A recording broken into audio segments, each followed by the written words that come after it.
BJP बोलती है कि यूनिवर्सल सिविल कोड लाएंगे, तो यूनिवर्सल सिविल कोड भारतीय विविधता के साथ छेड़छाड़ नहीं होगा क्या? तो बीजेपी की इन दिनों की जो प्रवृत्ति है कि किसी तरह हम अल्पसंख्यकों को प्रताड़ित करके और जो कम्युनलाइजेशन करे किसी भी इशू का, और उससे हिंदू वोट बैंक का एकत्रीकरण कर रहे हैं। नरेंद्र मोदी जो जिस तरह के है ना, जिस तरह तानाशाह की तरह काम कर रहे हैं, केंद्रीय जांच एजेंसी का प्रयोग अपने विपक्षियों को परेशान करने के लिए। भारतीय संविधान धर्मनिरपेक्ष राष्ट्र की वकालत करता है, जबकि नरेंद्र मोदी हिंदू राष्ट्रवाद की वकालत करने वाले हैं। बिहार में जो जनसंख्या वृद्धि दर है वो रिप्लेसमेंट लेवल के निकट पहुंचने की स्थिति में, ये सबसे बड़ी सफलता हमारे आदरणीय नेता नीतीश कुमार की नीतियों का है। तो यही मॉडल आपको नरेंद्र मोदी सरकार को भी अडॉप्ट करना चाहिए, लेकिन नरेंद्र मोदी को शिक्षा इत्यादि से कोई मतलब नहीं है। 2024 के रणनीति में तमाम राजनीतिक दल लगे हुए हैं और जो एजेंडा केंद्र सरकार ने सेट किया है उसको लेकर विपक्षी दल अब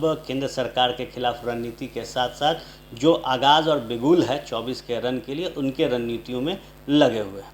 बात की जाए तो कॉमन सिविल कोड को लेकर जो रार और तकरार विपक्षी दल और जो केंद्र की एनडीए सरकार है उसके बीच दिख रहा है, उसके बाद बिहार में जेडीयू और जो महागठबंधन है उसकी क्या तैयारी है। मुख्यमंत्री नीतीश कुमार विपक्षी दलों की जो जुटान है उसमें लगे हैं, जो मुहिम है विपक्षी एकता की उसे आगे बढ़ा रहे हैं। जेडीयू कैसे इन तमाम मुद्दों को देखती है, कई और राजनीतिक सवाल है जो हम जेडीयू के प्रदेश महासचिव परिमल कुमार से लेंगे। हमारे साथ मौजूद हैं, स्वागत है सर। कैसे देखते हैं सर जो यूसीसी पर चर्चा इस वक्त चल रही है, और क्या आने वाले दिनों में जो जब इसको लागू किया जाएगा तो क्या असर होगा, क्यों आप लोग इसका विरोध कर रहे हैं? देखिए, मैं भारतीय जनता पार्टी के मंशा के बारे में स्पष्ट कर दूं। भारतीय जनता पार्टी जो बार बार अपने एजेंडे में यूसीसी की बात करती है, this is technically the agenda of RSS. इसका एकमात्र उद्देश्य है अल्पसंख्यकों को प्रताड़ित करना, क्योंकि आप जानते हैं कि ये जो भारतीय जनता पार्टी है वो अपने किए गए वादे पर सभी मुद्दे पर फेल रही है। तो एकमात्र इसका अब एजेंडा है कि किसी तरह कम्युनलाइज इशू किया जाए और ध्रुवीकरण किया जाए।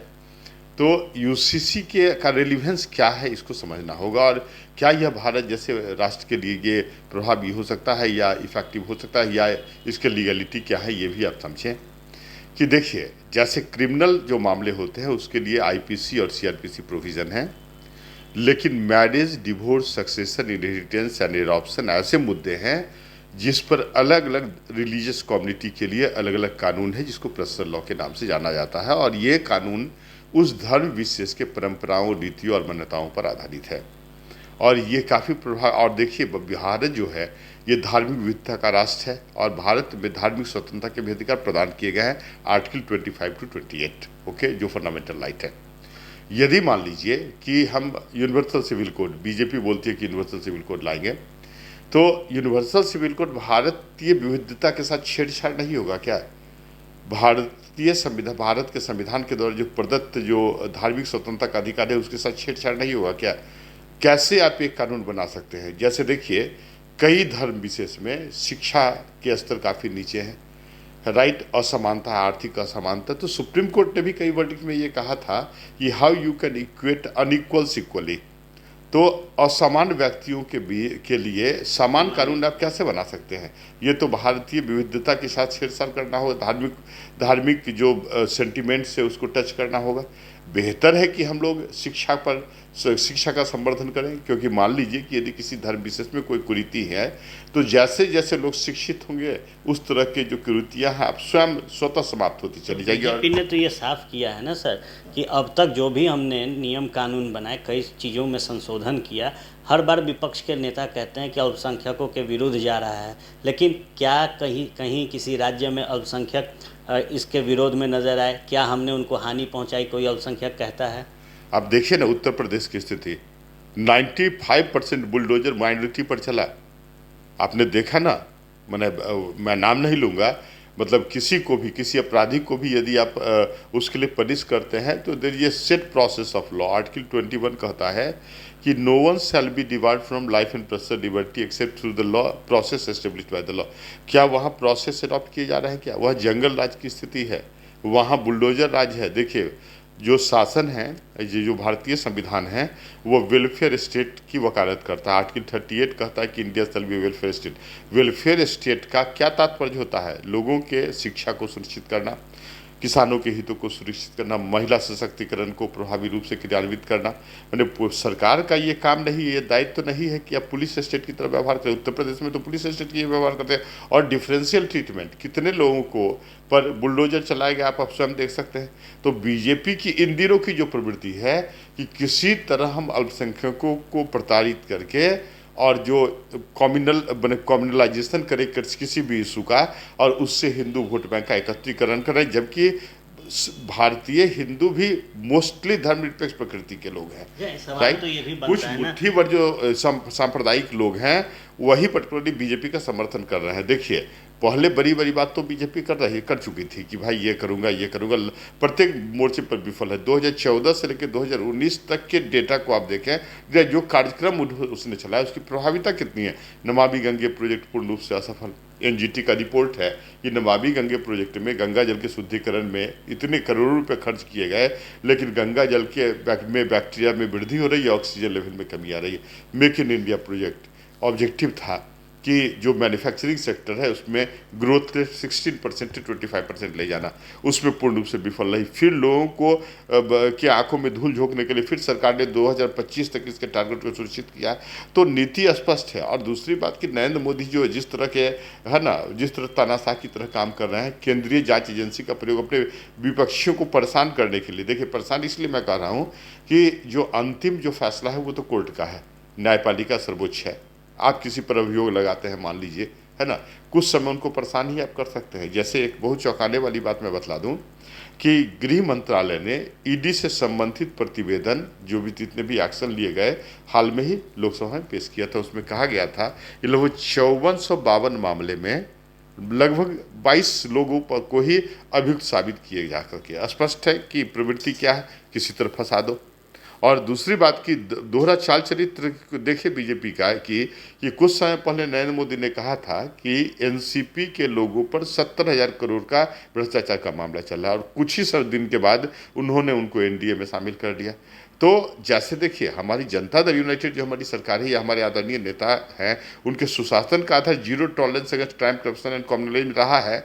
और हम किसी के भी दल या गठबंधन के साथ हों, हम अपने इस नीति के साथ कठोरतापूर्वक खड़े रहते हैं। तो सवाल ये भी है ना कि कई मुद्दों पर जब आप लोग साथ में थे एनडीए के, तो आप लोग 3 तलाक जैसे मुद्दों पर वॉकआउट कर गए, आप लोगों ने वोटिंग नहीं किया। तो उस समय राजद ने कह दिया कि भाई ये लोगों ने सांकेतिक तौर पर समर्थन किया।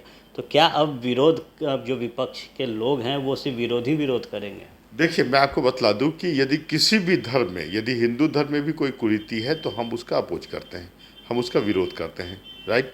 किसी भी धर्म, irrespective of the religion, you can say कि जनता दल यूनाइटेड का स्पष्ट मानना है कि जो कुरीतियां हैं वो खत्म होनी चाहिए, लेकिन उसका पैटर्न ये नहीं होना चाहिए कि कोई स्ट्रिक्ट कानून बना के हम उस पर थोपे, इस प्रकार उसको अध्यारोपित कर दें कि उन किसी व्यक्ति विशेष के धार्मिक भावनाओं में ठेस पहुंचना शुरू हो जाए और फिर भारत में गृह युद्ध की स्थिति उत्पन्न हो जाए। भाजपा तो कि नरेंद्र मोदी की सरकार तो भारत को उसी दिशा में ले जा रही है। तो जैसे मैं स्पष्ट कर दूं कि कई ऐसी कुरीतियां हैं जिसका विरोध हम करते हैं, लेकिन इसका तात्पर्य ये नहीं है कि आप उसके जो रिलीजियस जो कन्वेंशन है, जो उसमें बिलीफ है, जो परंपरा है, उसको छिन्न भिन्न कर दें।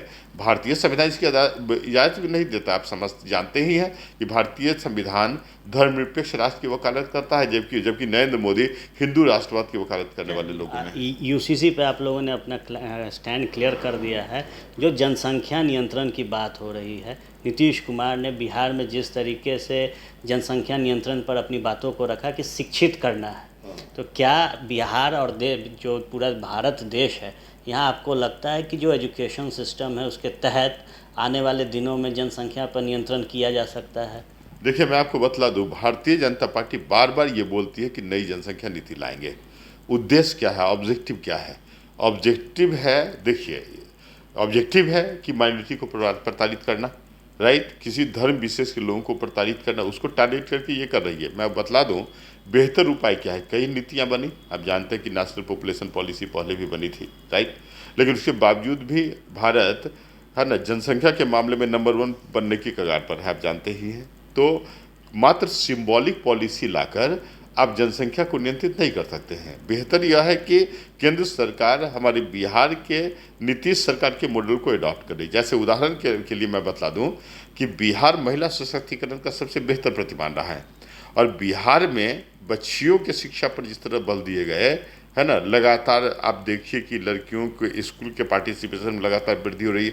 सरकारी नौकरियों में उनके पार्टिसिपेशन बढ़ रहे हैं। 50% जो लोकल बॉडी है उसमें आरक्षण उसके लिए सुरक्षित है। 35% जो सरकारी नौकरियां हैं उनमें महिलाओं को, लड़कियों को है ना, बालिकाओं के लिए आरक्षण किए गए। परिणाम क्या हुआ? परिणाम ये हुआ कि जब लड़कियां बाहर निकलेगी, पढ़ेगी, शिक्षित होगी, then she will get acquainted about the benefit of a small family norms. Okay, और इसका प्रभाव क्या हुआ कि आप देखिए कि बिहार में जो जनसंख्या वृद्धि दर है वो रिप्लेसमेंट लेवल के निकट पहुंचने की स्थिति में। ये सबसे बड़ी सफलता हमारे आदरणीय नेता नीतीश कुमार की नीतियों का है। तो यही मॉडल आपको नरेंद्र मोदी सरकार को भी अडॉप्ट करना चाहिए। लेकिन नरेंद्र मोदी को शिक्षा इत्यादि से कोई मतलब नहीं है। मैं उदाहरण देता हूँ, नरेंद्र मोदी ने नारा दिया बेटी बचाओ बेटी पढ़ाओ, जबकि आप देखिए कि वहाँ गुजरात में बिल्किस रेप कांड के अभियुक्तों को उन्होंने महिमा मंडित किया। क्षमादान तो किया ही, महिमा मंडित किया, और वो भी कब? जब संपूर्ण भारत 75वां स्वतंत्रता दिवस मना रहा था। सोचिए, इन लोगों को तो शर्म नहीं आती है, राइट। दूसरी ओर आप देखिए उत्तर प्रदेश में महिलाओं के साथ कितनी छेड़छाड़ की घटनाएं बढ़ रही है। इसके अलावा बार बार प्रताड़ित करने की बात ये करते हैं, जब अभी भी पार्लियामेंट जो बिल्डिंग था उसके इनॉग्रेशन का तो अधिकार महामहिम को था, राइट। महामहिम द्रौपदी मुर्मू का था, लेकिन उन्होंने उनको भी उससे साइडलाइन कर दिया, राइट। इनकी निर्लजता इस सीमा तक है। तो अब महिलाओं को कहीं ना कहीं, एक्चुअली बीजेपी महिलाओं को सिंबॉलिक रिप्रेजेंटेशन देना चाहती है, बिहार की तरह इफेक्टिव रिप्रेजेंटेशन नहीं देना चाहती। क्या लगता है जो मॉडल नीतीश कुमार का बिहार में है, विपक्षी एकता की मुहिम को धार भी सीएम नीतीश दे रहे हैं, अभी तक उन्होंने ही नेतृत्व किया है, तो क्या नीतीश मॉडल एक बड़ा इफेक्ट बनेगा विपक्षी एकता के मुहिम में, और इनके मॉडल के भरोसे आप लोग 24 में उतरेंगे चुनाव में? देखिए, मॉडल तो सफल तो रहा ही है, और यही कारण ये मॉडल की सफलता के आधार पर ही आप लोगों ने इस मॉडल को सुशासन का नाम दिया, राइट। तो निश्चित रूप से हमारे आदरणीय नेता नीतीश कुमार के 17 वर्ष के शासनकाल में अप्रत्याशित सफलता मिली, और सभी क्षेत्रों में विकास हुए। पटना इस तरह का लगता था क्या? पूरे बिहार में आप देखिए सड़कों का जाल बिछ गया है, राइट। प्रत्येक आप देखिए ना, लगभग 1.5 करोड़ जो महिलाएं हैं वो तो जीविका दीदी से साथ संबंधित है।